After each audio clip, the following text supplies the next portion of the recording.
Salam, shalom, paix, et merci à tous les croyants qui nous rejoignent dans notre projet de paix. Merci de nous lire et de nous écouter. Ensemble, nous démontrons chaque jour qu'il est possible pour les musulmans et les chrétiens, pour les bouddhistes et les taoïstes, de vivre en paix dans une juste reconnaissance de Dieu et de ses messagers de vérité. Heureux sont ceux qui lisent et entendent les enseignements de la sagesse.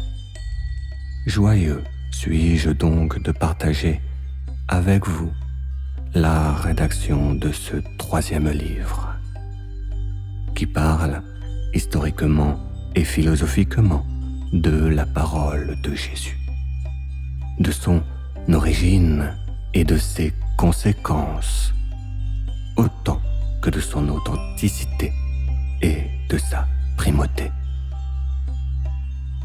Car la parole de Jésus recueillie dans le dit évangile de Thomas est celui que les historiens appellent la source Q, celle que les musulmans appellent l'Injil.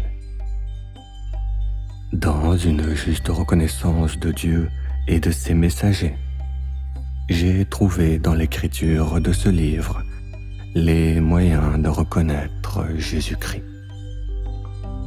comme un messager de la vérité, dont le message de paix et de sainteté a bouleversé la vision du monde de ses contemporains sur la pratique cultuelle et spirituelle à avoir avec Dieu.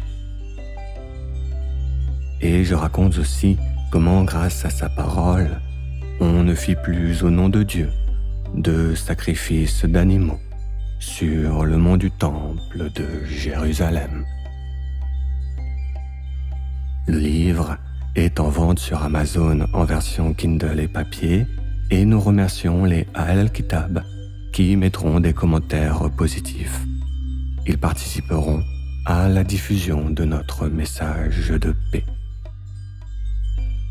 Dans les mois qui arrivent, nous allons partager en lecture libre sur Reddit et en écoute libre sur YouTube le contenu de ce livre.